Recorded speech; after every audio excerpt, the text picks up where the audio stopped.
Prezados, muito boa noite. Começamos mais um encontro aqui do projeto Residência Pedagógica Nucleofísica. Temos hoje a satisfação de ter para a nossa atividade formativa um colaborador muito ativo do LIDF, Laboratório de Inovação Didática em Física, alguém formado pela casa, muito tempo de bolsa do PCNA, depois rodou em projetos de extensão vinculados ao LIDF, hoje engenheiro, atuante no mercado de construção civil, parceiro aí do nosso prezado professor José Benício, estão juntos nessa empreitada de empreendedora, né, na área de construção civil, mas está aqui conosco para nos trazer contribuições sobre a formação LIDF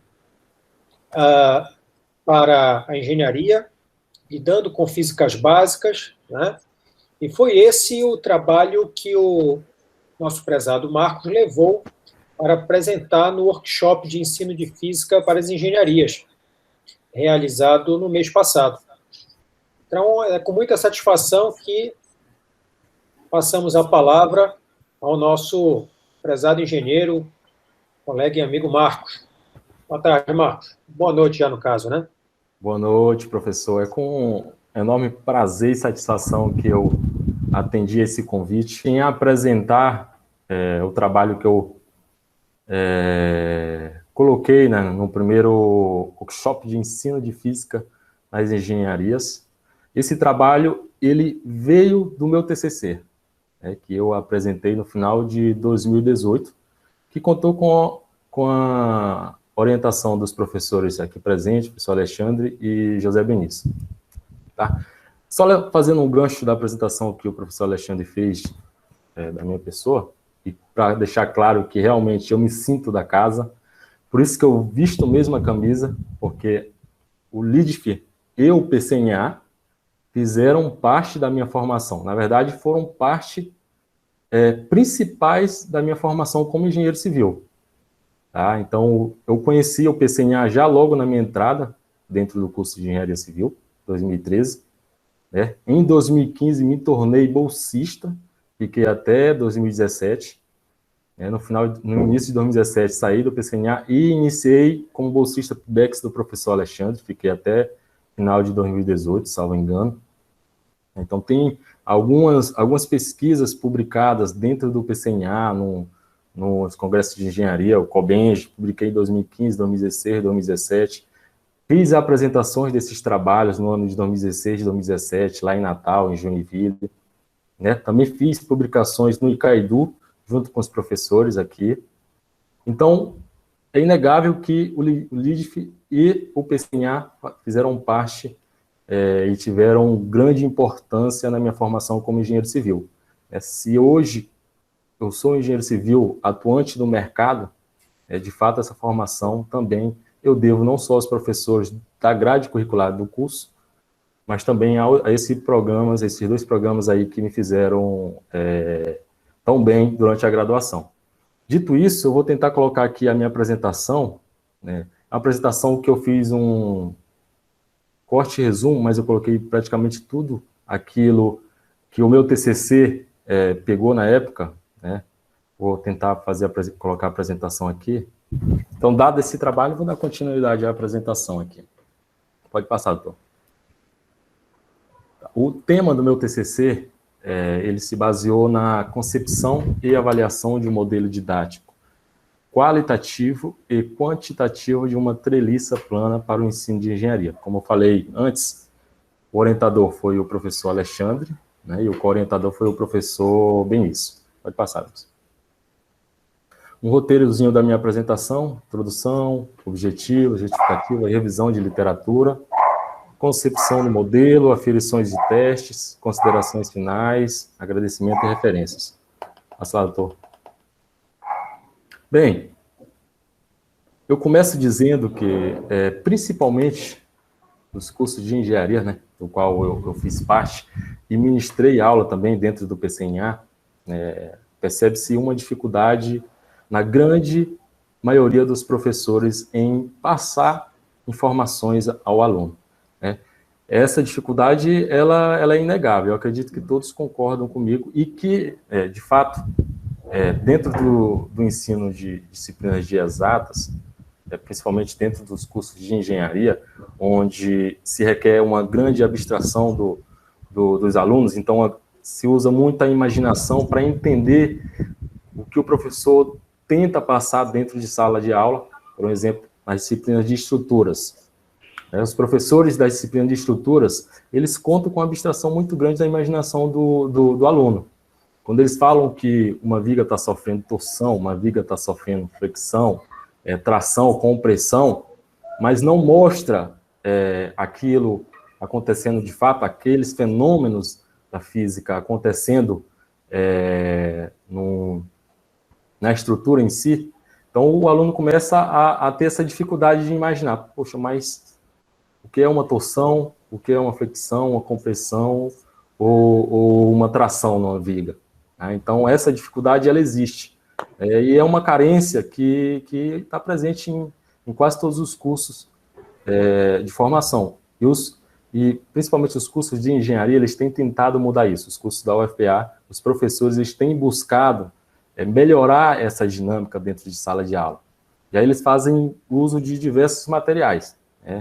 Uma régua de silicone para simular um pilar ou uma viga, o uso de desenhos e imagens, que é o que mais fazem dentro dos cursos de engenharia, desenho e imagens. Alguns usam aplicativos, simuladores, programas de simulação de estruturas, mas ao todo, global, falando de modo geral, ainda se tem uma dificuldade visível aí dentro dos cursos de engenharia.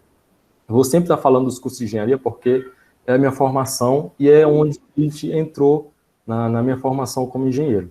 Daí a necessidade de se usar, e alguns professores já fazem isso, o professor Alexandre faz muito bem isso, o professor Benício também, nos cursos de física básica, dentro da grade curricular de engenharia, o uso de modelos didáticos, qualitativo e quantitativo. Tem diversos modelos aí dentro do meio físico, do meio científico, então se tem feito muito uso desses modelos, e eles têm muita valia dentro da explicação das disciplinas da engenharia, seja estrutura, seja análise, entre outras disciplinas. Passa aí, doutor. Pode passar, Benício. Então, quais eram os objetivos da minha pesquisa, junto com o professor Benício e o professor Alexandre? Era tentar desenvolver um modelo reduzido, qualitativo e quantitativo de treliça plana. E qual era o objetivo desse modelo? Era aliar de forma mais eficiente possível, buscar essa eficiência, nessa aliança entre teoria e prática no ensino de engenharia, de forma que auxiliasse os discentes a enxergar os fenômenos físicos decorrentes de esforços aplicados nessa estrutura, tais como reações de apoio, esforços internos e deslocamentos verticais.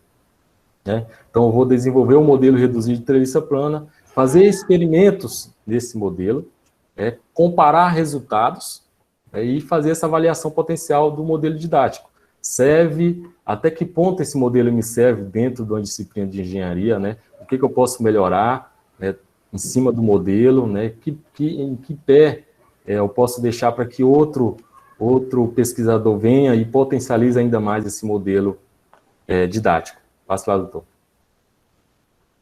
Mas por que escolher treliça? Por que escolher fazer um modelo didático qualitativo e quantitativo de treliça? Porque treliça está em tudo que é construção.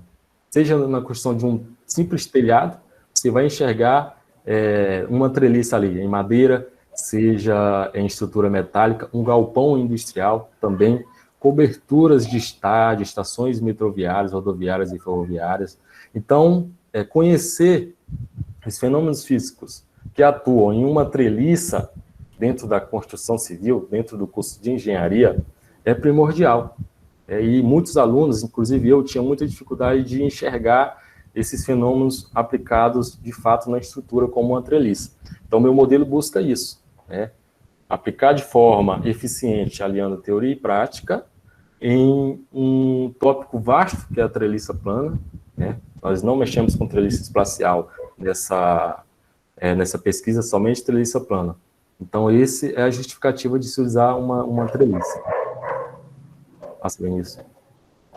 Então, fiz uma revisão de literatura buscando trabalhos que, em conjunto, me fizesse fazer um trabalho de forma satisfatória. Então, achei vários trabalhos, vários professores, Brasil afora, mundo afora também, já fazem isso, já utilizam modelos dentro das suas disciplinas. Então, mostrei que isso é um desafio para os docentes. Então, fiz uma revisão de literatura mostrando que os docentes, em geral, têm essa deficiência, né, e eles justificam isso, às vezes, pela limitação do tempo da disciplina, né, pela grade curricular da sua disciplina ser muito extensa, ele não ter tempo para fazer aplicação de modelos dentro de sala de aula, dentro de laboratórios, né, seja porque o professor ou o docente não tem essa habilidade, né, de manusear um modelo didático, ele é mais voltado para a teoria do que para a prática. Querendo ou não, existe dentro da grade curricular muitos professores que não vivenciaram a prática da engenharia. Dentro do meu curso, por exemplo, engenheiro civil, tem muitos professores que ainda não foram para o mercado de trabalho, ainda não construíram. Eles têm uma teoria muito forte, né, de o porquê as coisas acontecem, mas a prática, mostrar por que aquilo acontece, né, eles têm essa dificuldade.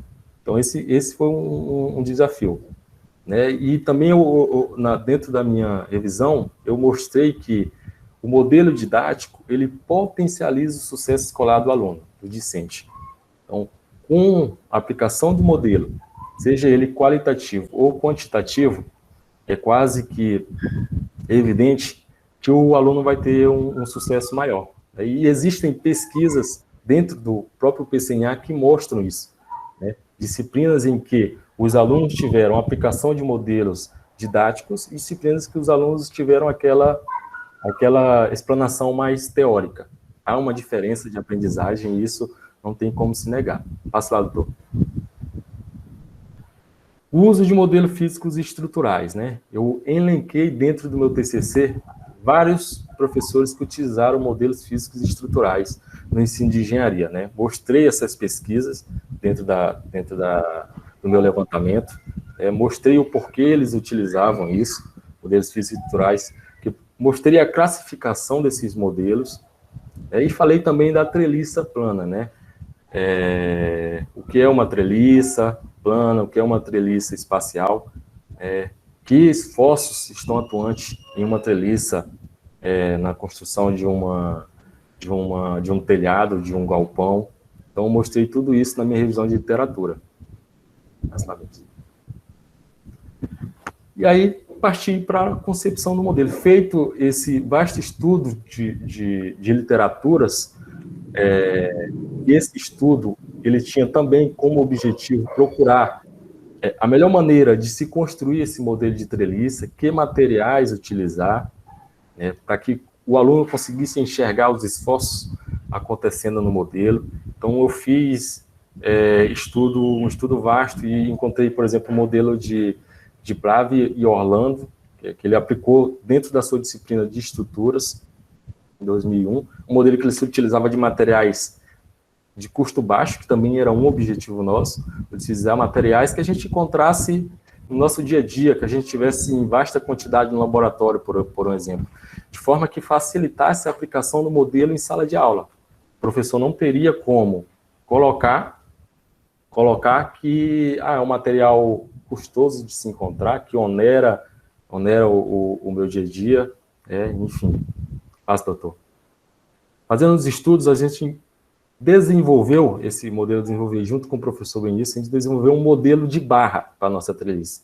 Então, esse foi o layout final da nossa barra, contava com a madeira e um aro de PVC, né, parafusado nas suas extremidades, fixando a barra ao aro de PVC. Passa lá, doutor. E, por fim, a gente chegou, na verdade, a gente decidiu criar um modelo teste, que seria esse modelo que vocês estão vendo no slide, modelo teste de treliça. É um modelo simples, mas que nos mostraria o potencial que teria esse modelo, se ele fosse mais rebuscado, né? Se ele teria, de fato, valia dentro das disciplinas de física básica, para os cursos de engenharia. Então, aí eu consigo perceber 4 barras, 4 aros de PVC, eu identifico nós, aí os nós eu fiz com chapa de zinco, fiz o furo na chapa de zinco, né, e fixei a madeira, de forma que quando eu aplicasse uma carga, eu coloco aí o ponto em que eu apliquei a carga, ponto de colocação da carga, de forma que quando eu aplicasse essa carga nesse ponto, nessa extremidade da treliça, eu conseguisse enxergar os aros de PVC comprimindo ou tracionando. Né? Havia aí uma deformação, e o aro de PVC, por que o aro de PVC? Com base nos nossos estudos, a gente identificou que ele possibilitava o aluno enxergar de forma clara e evidente as deformações na treliça. Por fim, a gente fez uma... Passa lá, doutor. Aí eu mostro o modelo real, antes eu mostrei o design, e aí é o modelo real, né? Feito em laboratório. Esse modelo contou com a participação do Antônio Emerson, que eu acredito que vocês conheçam. Ele fez essa elaboração junto comigo, então tem um modelo físico aí. Passa lá, doutor. E aí eu tenho um modelo mais simples, mas como eu disse anteriormente, era um modelo para nos mostrar a capacidade e o potencial que ele teria dentro de sala de aula. Então, eu fiz uma concepção do modelo, lá o layout dele, e aí eu estou mostrando o modelo aplicado dentro do laboratório de LIDIF. Ele está fixado à parede do LIDIF, então aí eu tenho a aplicação de uma cargazinha lá na ponta, que é onde eu falei que ia ser aplicado, eu ia aplicando cargas pequenas, de forma que o aluno conseguisse observar. No meio, na barra de uma das extremidades, eu coloquei um medidor aí, fiz mais ou menos uma manobra que eu encontrei na época, para conseguir medir a deformação nesta barra especificamente. Aí eu ia trocando esse medidor, de barra por barra, aplicava a carga e ia trocando o medidor para enxergar a deformação em cada barra. Passa lá, doutor. Aí a aplicação em sala de aula, turma de mecânica geral. Então, os alunos, eles pegavam o modelo, aplicavam uma certa carga determinada em sala de aula e iam fazer as suas medições.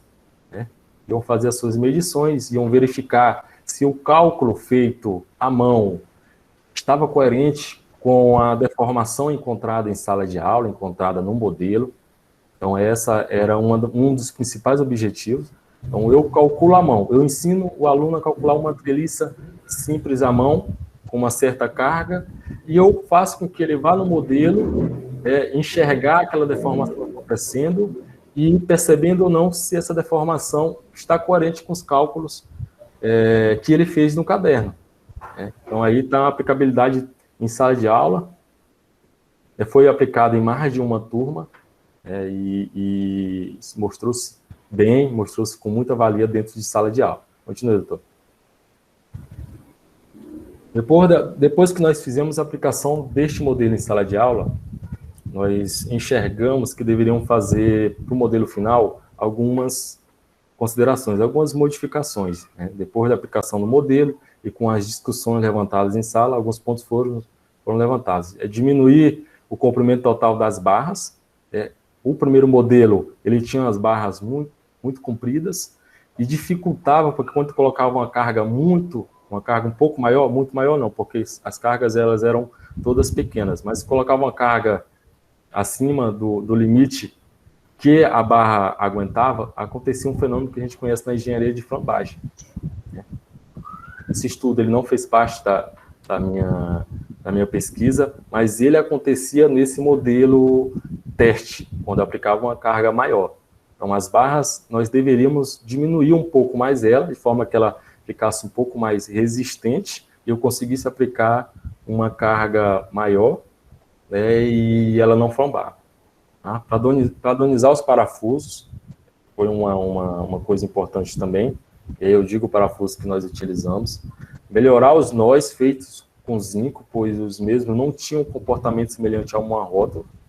A treliça, a gente estuda e conhece a treliça, que ela é uma estrutura rotulada, né?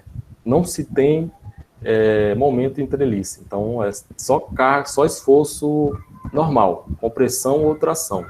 E a chapa de zinco, ela deixava o meu modelo teste pouco flexível nos nós, né, de forma que aparecia momentos ali que esse momento também influenciava na questão da flambagem, então eles não tinham um comportamento semelhante a uma rótula, e isso foi uma das coisas que os alunos perceberam que, olha, professor, acredito que o meu cálculo deu um pouco diferente do que eu encontrei aqui no modelo por causa disso. Também foi importante a contribuição dos alunos. Eu também diminuí o diâmetro do tubo.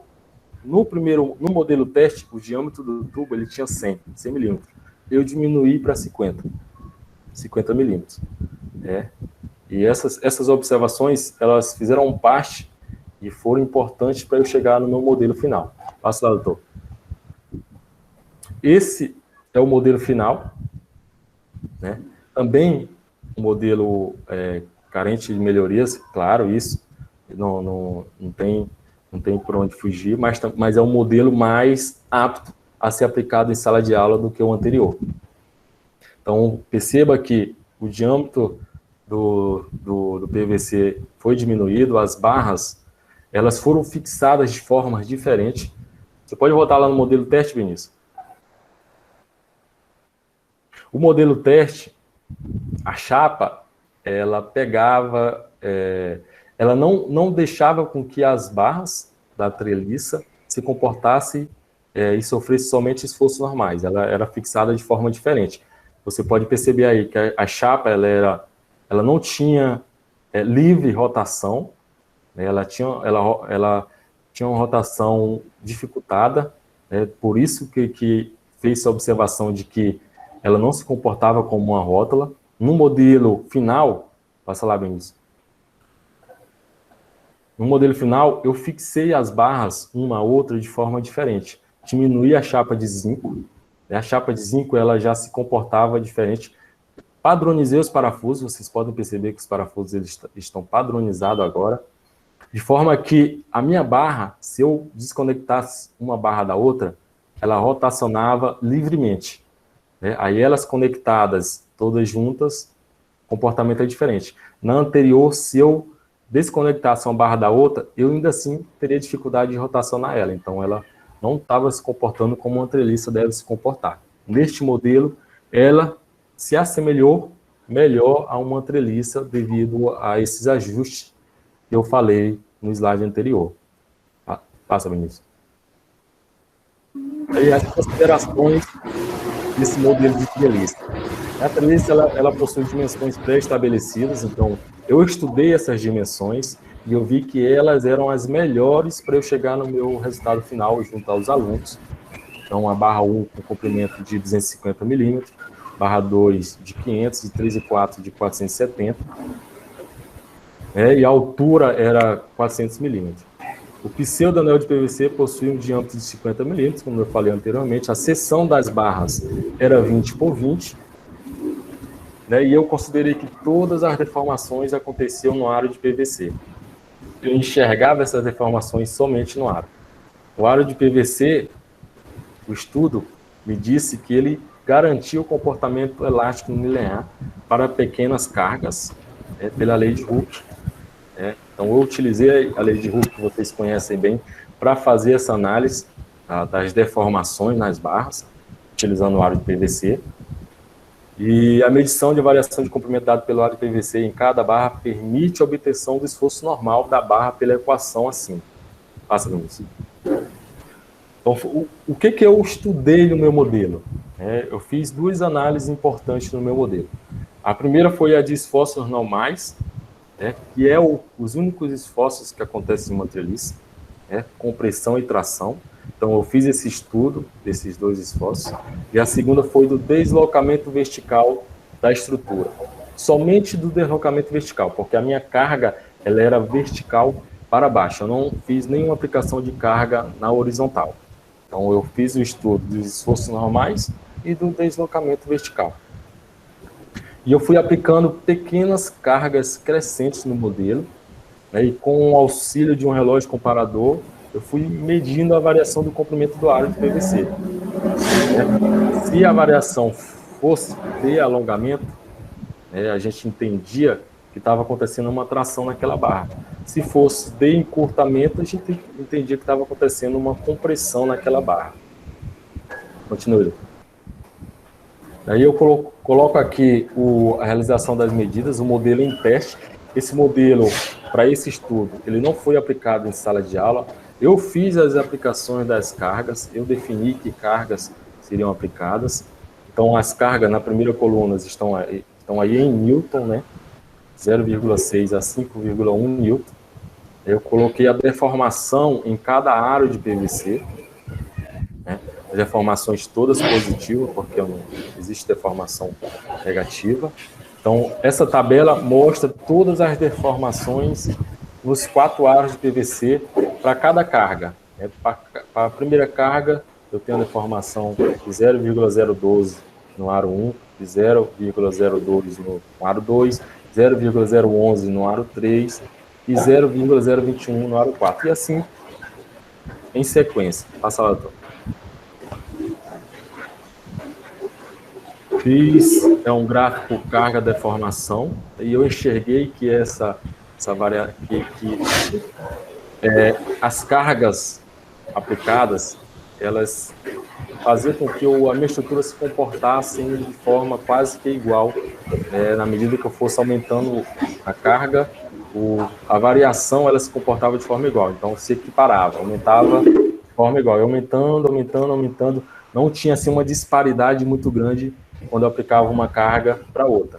Ela é de forma crescente e se comportando de forma quase que igual. E aí, na tabela do lado, eu calculei, através da lei de Hooke, né, a constante elástica para cada aro. Através daquela lei, eu calculei a constante elástica de cada aro e coloquei nessa tabela.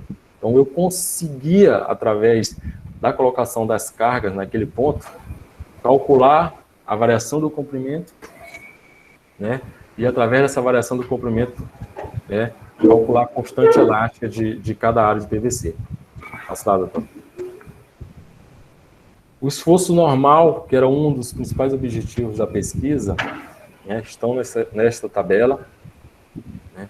Então, eu tenho, para cada barra, eu tenho um esforço calculado, que eu calculei à mão, esse esforço, e eu tenho a força normal medido no modelo. Aí eu tenho, na próxima coluna, a diferença entre essas duas medições, entre o calculado e o medido. Né? Essas diferenças, elas não são grandes, né? Então eu concluí que o modelo ele atendia de forma satisfatória aquilo que eu queria. Então, perceba que a barra 3, o aro 3, ele se comportou melhor. A diferença entre os valores medidos e calculados para a força solicitante de 1,5 Newton se devem praticamente a 4 fatores. Fixação do relógio comparador da barra. Aqui eu estou listando para vocês o que nós enxergamos de forma que pudesse explicar o porquê essa diferença, né? União da barra de madeira e do aro de PVC, a não linearidade de algumas barras, alterando as linhas de carga. Essa linha de carga, quando eu aplicava uma carga lá no ponto, ela não seguia uma linha contínua, e isso acontecia, às vezes, aconteceu possivelmente pela fixação incorreta, né, pela ligação de uma barra a outra através da chapa de zinco. Quando solicitada a treliça, ocorreu um fenômeno conhecido como relaxação. Aplicava uma carga na treliça, com o passar do tempo, ela voltava, né, para para o local onde ela estava anteriormente. Então, esse fenômeno também atrapalhava a nossa medição. Então, esse também foi um dos pontos que nós conseguimos identificar dessa diferença entre o calculado e o medido. Passa lá, doutor. Mostro uma foto do relógio comparador medindo o deslocamento vertical. Na figura abaixo, observa-se o método de medição do deslocamento verticais, feito com auxílio do relógio comparador em um dos nós da treliça, a uma distância de 4 centímetros do nó. Então, eu deixei 4 centímetros do nó, apliquei uma carga neste ponto e ia medindo o deslocamento com base em cada carga aplicada. Passa lá, Vinícius. E essa tabela eu tenho o deslocamento vertical para 5 cargas aplicadas no modelo. Os deslocamentos verticais medidos e calculados com o uso do programa F2, que se utiliza bastante no nosso curso de Engenharia Civil. Para encontrar os deslocamentos verticais com o uso do F2, considerou-se que as constantes elásticas das barras eram equivalentes ao módulo de elasticidade. Uma consideração importante. Feito isso, eu calculei, fui aplicando uma carga em Newton, 1,1, 2,1, 3,1, 4,1, 5,1, com diferenças iguais de uma carga a outra, e fui medindo, calculei no F2 e fui medindo no modelo para ver essa diferença. Passa lá, doutor. Feito tudo isso, eu consegui, eu percebi que o aro de PVC, ele garante ao discente a percepção das deformações nas barras. Então, o aro de PVC, antes de 100 milímetros, depois de 50 milímetros, conseguia e permitia ao aluno enxergar essas deformações. Isso ficou bem claro, com a aplicabilidade do modelo teste e com a aplicabilidade do modelo final. Então, o PVC, ele é um ótimo material, para que o aluno consiga perceber as deformações na barra, seja de compressão, seja de tração, quando eu coloco uma carga em um determinado ponto da minha treliça. O relógio comparador, ele propicia uma boa medição das deformações e dos deslocamentos nos nós. Também se mostrou uma ferramenta boa, o relógio comparador.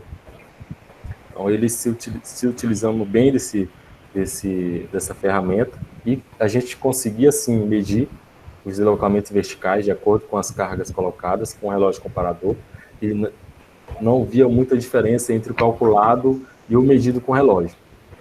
Agora sim, a gente poderia melhorar a fixação do relógio comparador. Fixação desse relógio comparador de forma que a medição fosse melhor ainda do que a gente fez no modelo ideal. Os resultados, como que eu considerei que os meus resultados no modelo que eu criei junto com os professores, ele tinha valia e ele poderia ser considerado 11 resultados. Eu peguei o modelo de Carbonari 2016, e comparei os meus resultados com os resultados que o Carbonari encontrou no modelo dele. Passa um pouco aí, doutor. Esse é o modelo reduzido de treliça feito por Carbonari em 2016, tá? Um erro aí, não foi 2018. O modelo dele, claramente, é o modelo mais rebuscado, e ele se utilizou de materiais diferentes do meu. Ele utilizou-se de uma mola. Nós tentamos, inclusive, fazer um modelo com mola, mas nós não conseguimos, de forma satisfatória, criar esse modelo com mola, mas o modelo dele é um modelo bem completo, Ele ganhou prêmios com esse modelo, ganhou prêmios com esse modelo aí, um modelo completo, com mais barras do que o meu modelo. Então, a aplicabilidade do modelo dele é bem maior do que a minha.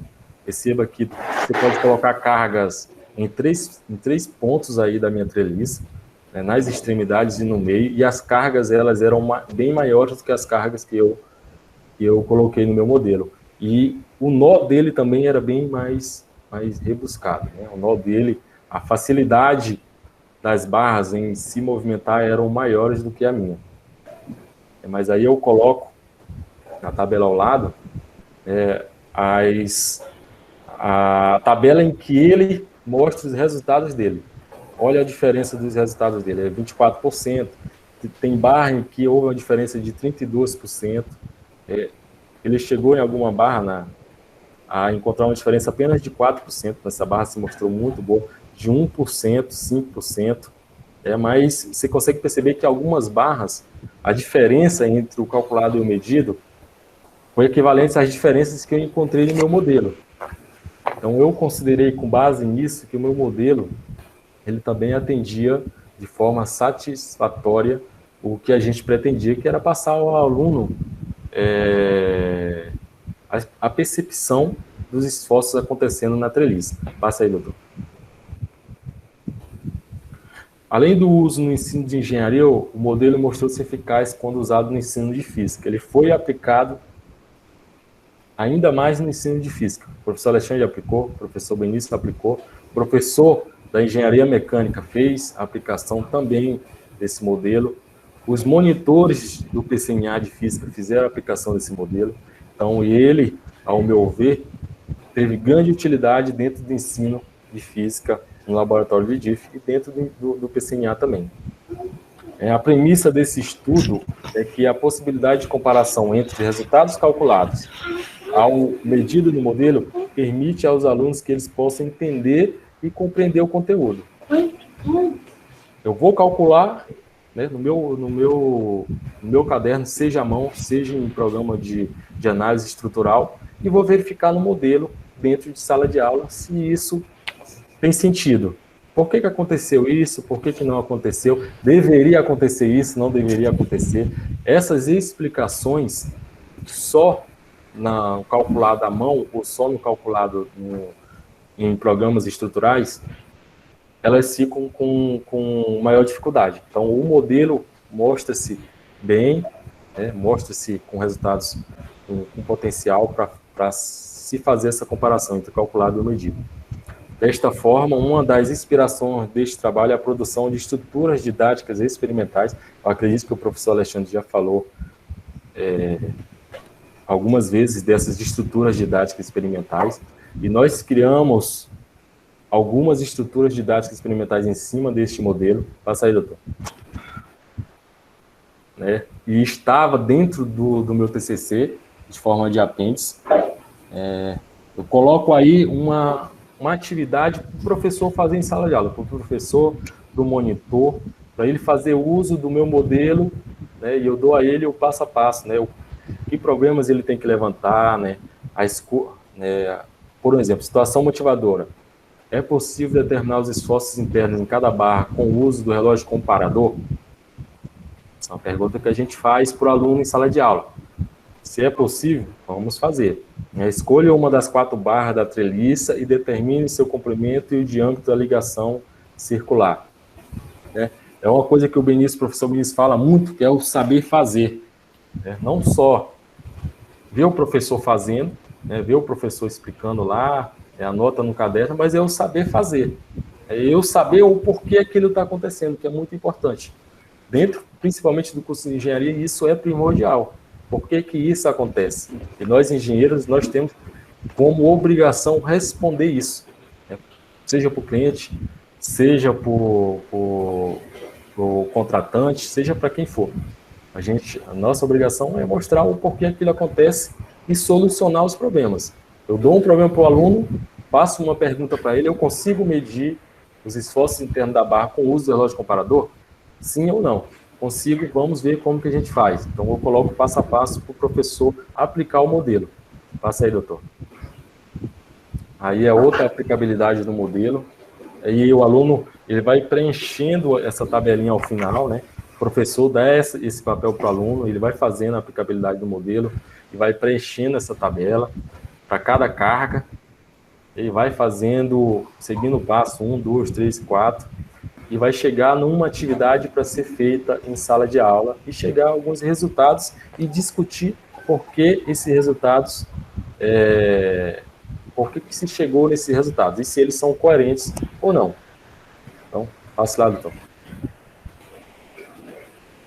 E a minha consideração final da importância desse trabalho para mim, como engenheiro, né, além de aprimorar os meus conhecimentos nos programas estruturais que eu utilizei para fazer o trabalho, de trabalhar a base teórica e aplicada de um elemento estrutural importante na engenharia, que é a treliça. Eu expliquei por que dessa importância, utilização de softwares profissionais de desenho, AutoCAD, entre outros, o trabalho em grupo, né, eu fiz uso de alguns parceiros, entre ele o Emerson, o Matheus, estiveram juntos nesse trabalho.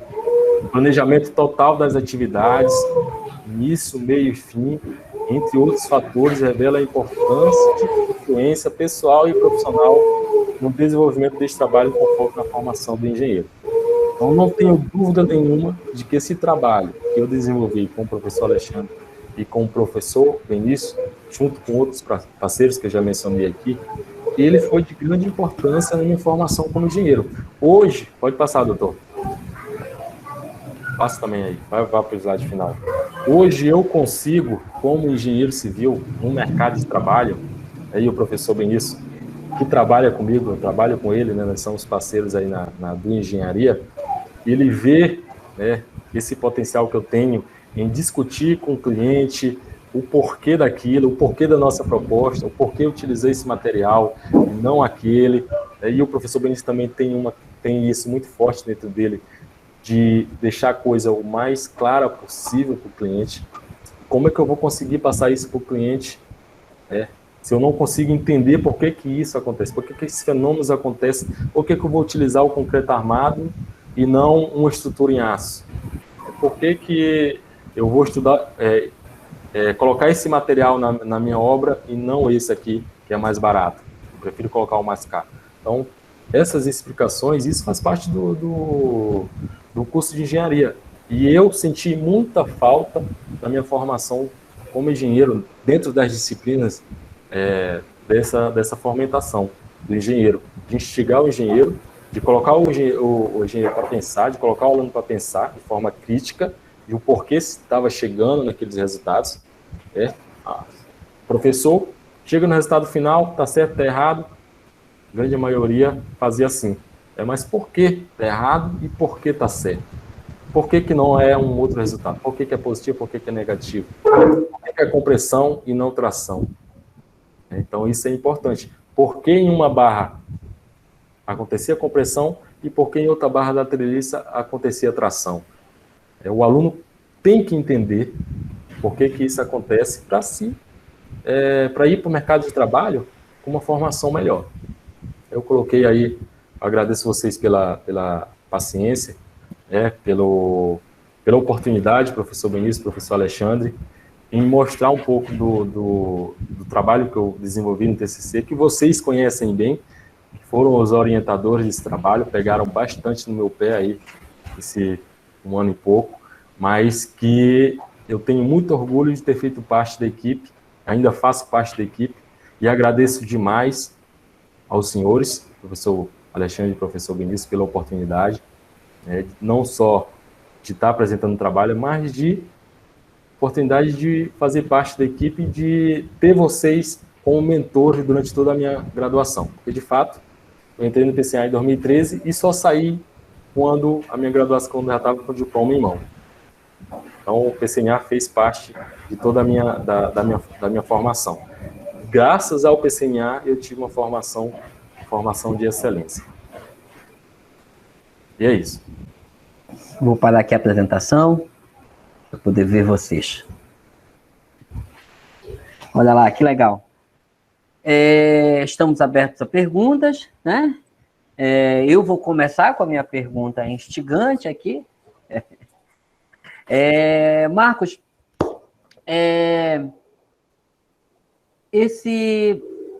você falou lá no começo, você começa a sua apresentação falando de que muitas vezes a gente exige uma abstração muito grande do aluno, né? E você explorou um tema vital para o engenheiro, que é ele entender os métodos, os esforços presente nas estruturas coisas que não são visíveis, não são visíveis. Você olha para um pilar e diz, esse pilar está sofrendo torção. Aí tu bate a foto dele, bate a foto do outro. Esse pilar está sofrendo compressão. É a mesma foto. Então, o seu trabalho se mostrou bem rico em invadir esse tema aí de tentar mostrar para o aluno vivenciar, pegar na prática, enxergar coisa, enxergar mesmo, né? Porque você via o anel se distorcendo de maneira diferente de acordo com o tipo de esforço que ele estava sofrendo. Na física, talvez esse problema de abstração ele esteja elevado à 10ª potência, né? Você fala para o aluno, olha, você está enxergando o campo magnético aqui? Olha esse campo aqui, né? Olha esse vetor campo aqui. Então, o seu trabalho buscou, você apresentou muito bem, mas outros campos, assim, entender isso, entender que você precisava abstrair, você precisava enxergar o que não é tão fácil de enxergar, né? Você construir essas coisas dentro da sua cabeça e facilitou você como aluno em outras áreas. A gente tentou aqui na física, né? Mas esse problema de abstração aí está dentro de toda a engenharia, você precisa estar trabalhando isso. Te ajudou a ser um aluno LIDF? Te ajudou a ser um aluno nas outras disciplinas também? Ser um monitor do PCNA te ajudou em alguma maneira, quanto aluno das outras disciplinas que não estavam dentro do nosso laboratório? Não tenho dúvida nenhuma. Eu afirmo isso. Eu já afirmei pessoalmente por senhores, professor Alexandre e professor Benício, que o PCNA ele foi vital. Não só, o PCNA e o LIDF, não só para a minha permanência no curso de engenheiro civil, mas para a minha formação como profissional. Para minha formação como profissional.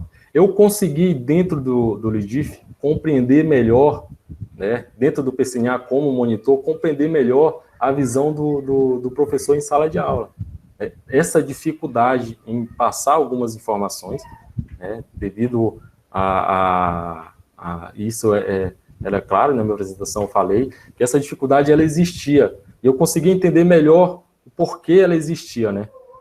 Falta de aplicabilidade de algumas metodologias ativas de aprendizagem, que o PCNA faz muito uso, e que o LIDF também faz muito uso, e faz bem, de muitas metodologias de aprendizagem ativa, em que faz o aluno fazer. Então, eu nunca fui aquele aluno, desde que eu entrei no PCNA, e eu fui instigado por vocês, a nunca ser aquele aluno de esperar o professor, de esperar o professor dar tudo, eu sempre buscava as respostas, não só para eu conseguir passar na disciplina, mas para eu conseguir entender os fenômenos que aconteciam que o professor tentava explicar e às vezes não conseguia. Então, eu tive uma formação de excelência, que é comprovada, porque eu recebi, de fato, um certificado que existe dentro dos cursos de engenharia, dentro da UFPA, eu não lembro o nome, eu acho que é... Laurea Acadêmica. Né? E eu não tenho dúvida de que eu recebi essa premiação no final do meu curso, muito por causa do PCNA e por causa do LIDF. Porque eu via muitos meus colegas de sala parados, eles não iam fazer o que o professor propunha. Então o professor me instigava, Marcos, tu sabe fazer isso? Mesmo não sabendo, eu ia para o quadro. Eu ia para o quadro, eu ia aprender lá na hora. Se eu não soubesse, eu ia aprender na hora. Se eu soubesse, eu ia explicar para os outros alunos. Eu fiz isso muitas vezes. E isso, quem me capacitou a ser assim eu não cheguei na graduação fazendo isso. Foi quando eu comecei a fazer parte do grupo do PCNA, comecei a desenvolver essas habilidades de falar em público, de apresentar um trabalho, de apresentar na frente da turma. Então, o PCNA foi essencial. E o mais importante foi fazer com que eu entendesse que essa dificuldade na explanação dos professores, eu também tinha culpa nisso, né? Eu também era responsável por isso. Eu não levava por exemplo, ao professor algumas ideias. Professor, o senhor pode usar isso aqui, o senhor pode utilizar uma outra abordagem, e graças a Deus os professores, a grande maioria do curso de engenharia, eles ouvem bem, eles dão essa oportunidade para o aluno, né?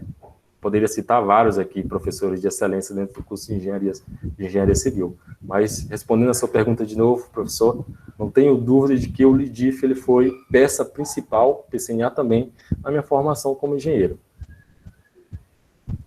Eu coloco isso, levantando essa bola, porque ele não ia falar que ele recebeu laurea acadêmica, né? E o Marcos, como eu também, o Marcos, ele não teve, às vezes, né, a gente para culpabilizar o outro, né? Às vezes é comum a gente dizer isso, né? Eu não alcancei meus objetivos porque eu vim da escola pública, porque eu tive uma origem pobre, porque eu tenho que trabalhar. Então, para quem não sabe, não foi dito aqui nas apresentações, mas eu faço questão de dizer, o Marcos é de origem muito humilde, ele é lá do interior do Maranhão. Interiorzão do Maranhão. O Marcos, ele vinha para a universidade, muitas das vezes com o dinheiro de vinda de ida ou só de volta da passagem, morava emprestado, morou muito emprestado em Belém. Então, todas as situações mais adversas que vocês podem imaginar, colocou esse cara aí para receber laurea acadêmica de um curso que dizem, né, eu já ouvi dizer isso, é um curso elitizado, os cursos de engenharia, né, os cursos dos ricos, dos filhos dos ricos da sociedade belenense, né? Eu já ouvi isso, tá? Deus abençoe que um dia eu chegue lá. Né? Então, o melhor aluno do curso do ano dele tá aí, né? Tá aí. Nunca se negou a ir fazer, porque ele sabia que o fazer, ele não precisava já saber fazer na escola de engenharia. Ele não precisava, dentro da escola, a gente não precisa já saber fazer. Quem nos cobra já saber fazer é o nosso contratante, é o nosso, quem contrata é o engenheiro. A gente tem que se propor a fazer, né? Então, você na escola de física, na escola de engenharia, o Marcos falou assim, que ele era responsável também pelo que acontecia na sala de aula. Eu digo mais, eu sou o maior interessado para que as coisas aconteçam bem na sala de aula e o professor consiga passar aquela coisa, que ele tem um pouquinho mais de experiência do que eu. Então, aquele professor ali que trouxe um assunto para eu aprender, o professor, sei lá, de análise modal, de concreto, professor de eletromagnetismo, ele já vivencia aquele negócio um pouquinho mais de tempo que eu. Então, ele tem alguma coisa para me passar. E eu sou interessado. E eu vou facilitar o trabalho dele, porque eu quero aprender. Eu quero que aquele meu tempo ali seja muito útil. Então, se o professor abre a boca e diz assim, alguém pode vir aqui no quadro, me ajudar aqui, fazer isso daqui? Eu sou o primeiro. Não tem sentido, na minha cabeça, e os nossos alunos, a gente cuida disso, não tem sentido você achar que você tem que ir lá já sabendo. Sim. Você está no processo. Então, essa voluntariedade, essa voluntariosidade, esse comportamento voluntarioso aí, ele é muito bom para os alunos. Vocês que já experimentaram da aula, vocês veem que é isso. É muito bom para o aluno, é muito bom para a turma. Né? Uma evidência disso, de que isso faz parte fez parte da minha formação e faz parte da minha atuação como profissional, é que eu sempre disse para o Benício, né, nós somos parceiros do Engenharia, de que o importante para nós é pegar o serviço. Que se a gente não souber, a gente vai aprender a fazer. A gente vai se virar, a gente vai entregar o melhor para o cliente. Não sei como que faz a impermeabilização de uma cisterna, que foi um desafio que a gente teve esses últimos dias aí. Fazer a impermeabilização de uma cisterna de um condomínio. Cisterna enorme. Pegou, acho que 18 rolos de manta ou mais. Então, foi um desafio, né? Foi um desafio fazer isso, foi um desafio desde o orçamento até a entrega final. Né? Mas, vamos correr disso? Não vamos correr. A nossa formação a minha formação é para enfrentar esses desafios e para resolver. Tá? Então, se eu não me propor em fazer, eu não vou sair do lugar. Eu vou continuar na minha mesmice aqui, esperando vir não vai chegar nenhum cliente, Marco, faz isso aqui para mim, eu te dou 10 mil aqui. Não vai chegar, sou eu que tenho que ir atrás.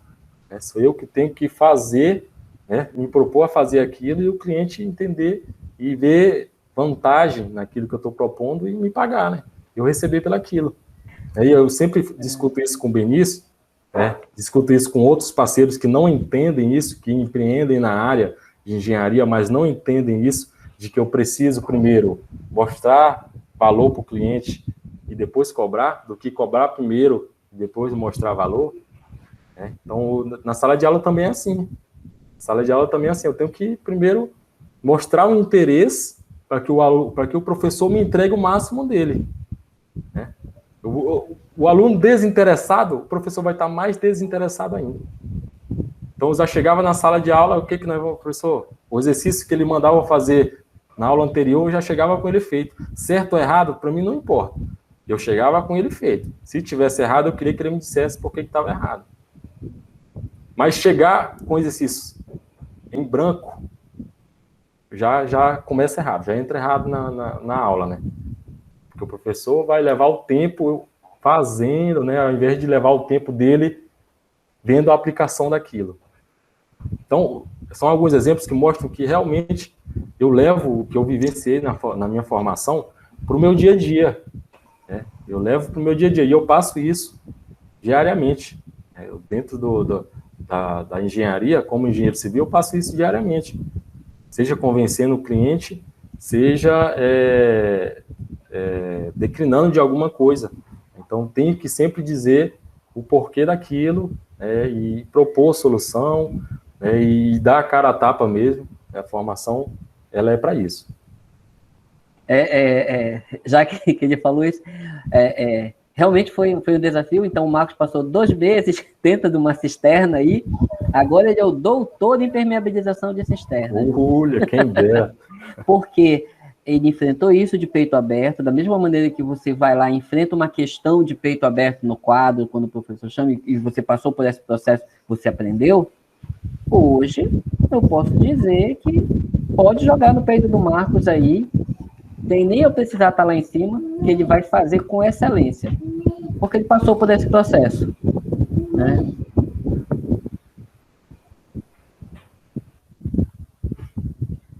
Gente, olha, vou passar para os nossos prezados residentes, tá? Para depois fazer o fechamento aí, tanta coisa bacana, tanta coisa importante dita. Mas vamos à participação dos nossos prezados residentes, né? Dúvidas, comentários, elogios, críticas. Vamos lá, pessoal. Fiquem à vontade. A Madeline colocou aqui parabéns, a Laura também, a Regina.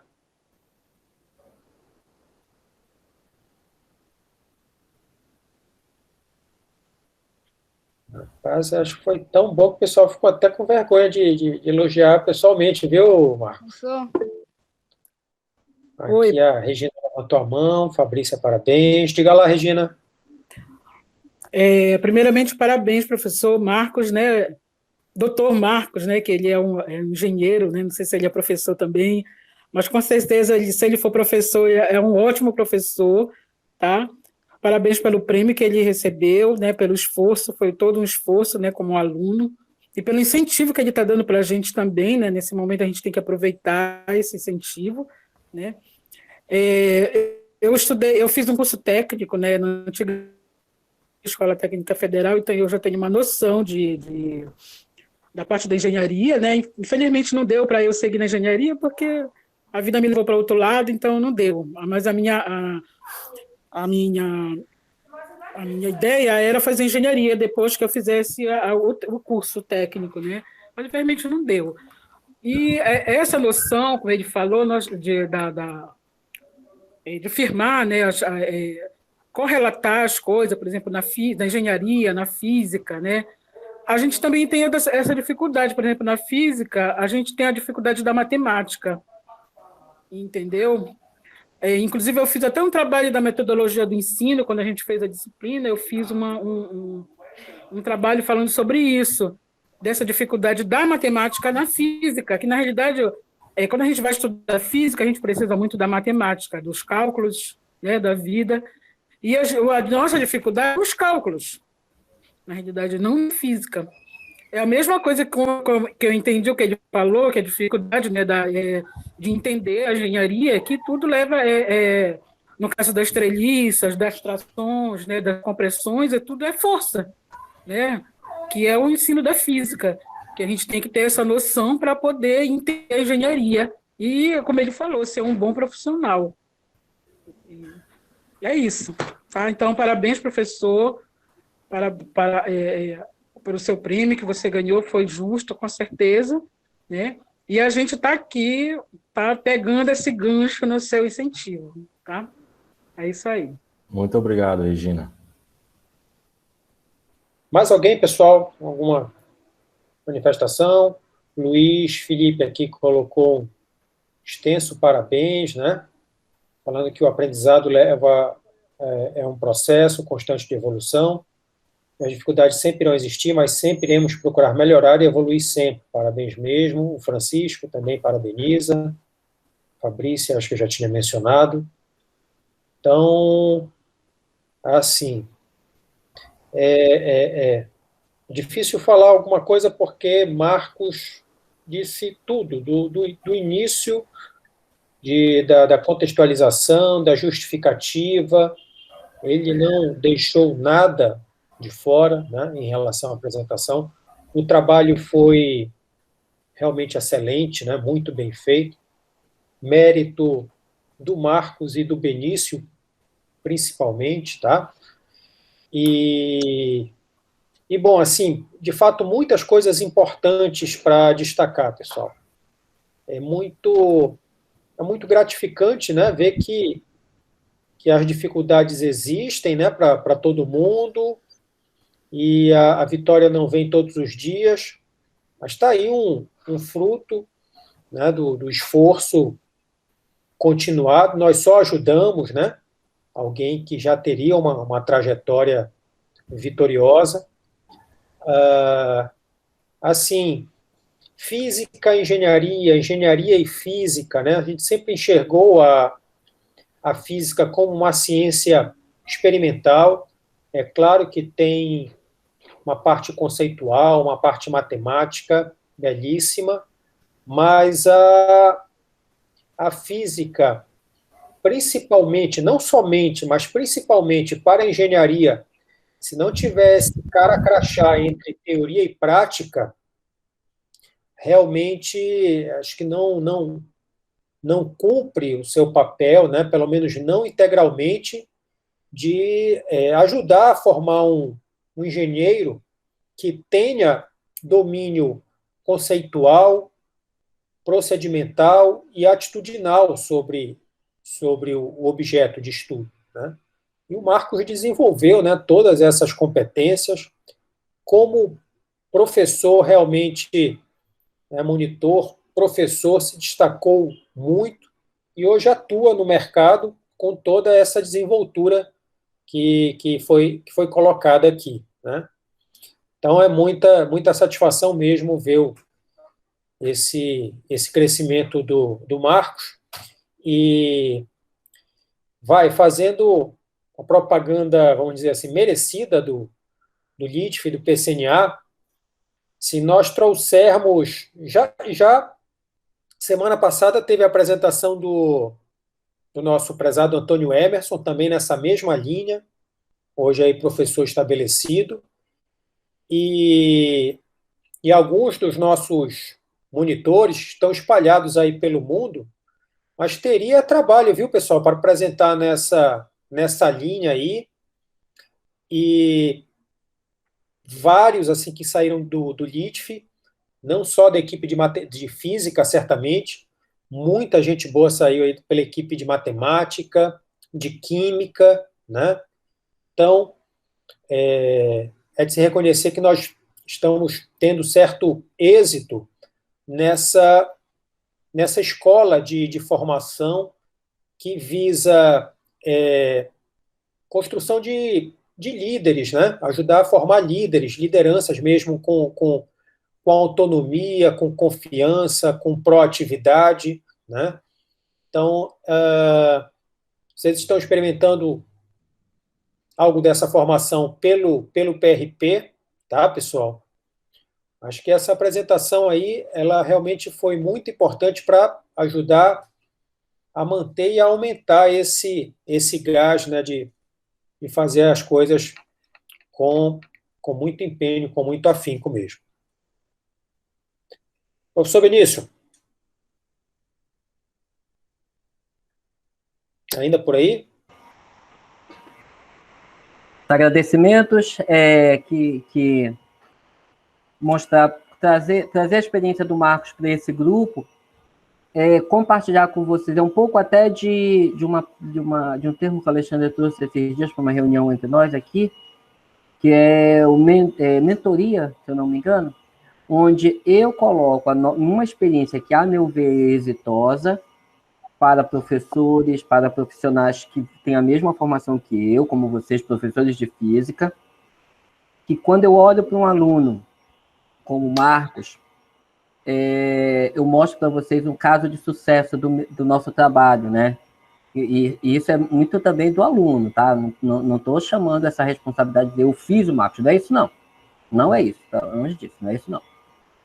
Mas dizer, olha, tá aí uma experiência de um aluno que passou um tempo com a gente, experimentou essas coisas que a gente propõe que vocês façam, e ele se mostra satisfeito com a sua formação, tá? Então, eu mostro para vocês, coloco para vocês um pouco dessa mentoria, né? Eu te coloco aqui, olha, vocês agora são residentes, trabalham comigo, e é um exemplo de formação, de trabalho meu, que deu certo. Da mesma maneira, por exemplo, se sei lá, se eu fosse me aventurar para uma área que ainda não atuasse na engenharia, eu tivesse que conviver um pouco com um profissional mais experiente naquela área, isso me daria um lastro de aprendizado. Então, é isso que nós estamos propondo a vocês, residentes, experimentarem os nossos casos, o que a gente vem fazendo, porque vocês também estarão no nosso lugar em breve, né? Apresentando seus alunos a outros, e mostrar acertos, mostrar dificuldades, erros, para colaborar com a formação de outros também. Então, o meu agradecimento ao Marcos e a vocês por estarem aqui. Ok, pessoal. Fechando o nosso evento, ficam os avisos, né, ou os chamados dos eventos seguintes. Se não me engano, não me falha a memória, semana que vem teremos o segundo encontro com a professora Cláudia Castro. Certamente está bem vívido, né, na lembrança de todo mundo, a excepcional palestra que tivemos com ela. E depois teremos mais um dos nossos parceiros integrantes ativos do LITF. Teremos uma apresentação com o professor Rosevaldo, que também apresentou trabalho nesse workshop que foi mencionado pelo Marcos. Ele vai apresentar um trabalho dele muitíssimo interessante, que também foi objeto de estudo, de análise de uma dissertação de mestrado, pelo Mestrado Nacional Profissional de Ensino de Física, que eu tive também o privilégio de orientar. Ele vai falar sobre projeto integrador de ensino de física, com o caso a partir de uma grua, né, que foi, de fato, utilizada não apenas na disciplina de física, mas em outras disciplinas do curso técnico de edificações. Pegada muito semelhante, né, a mesma linha aí de trabalho, e tenho certeza que vocês vão gostar muito. Ok, pessoal? Agradeço, então, novamente aí a presença de todos, tá? Até breve. Vamos mantendo contato aí pelo Zap, e lembrando que nós vamos... Espero ter contribuído com vocês aí de alguma forma. Excelente, Marcos. Excelente, muito, muito grato mesmo, tá? E espero que a gente consiga um desconto quando for construir a casa, né? Fique mais baratinho aí pela dúvida, tá bom? O senhor, mano, nada que 500 mil não resolva. Papai. Tá joia, Marcos. Um grande abraço. Tá? Olha, desconto tem que sair. Não vão ser, não vão. Hora de secar o leão. Um abraço. Isso, de leve, só de leve. Não precisa. Realmente isso, não precisa, né? É tão ruim que não precisa, é verdade. Falou.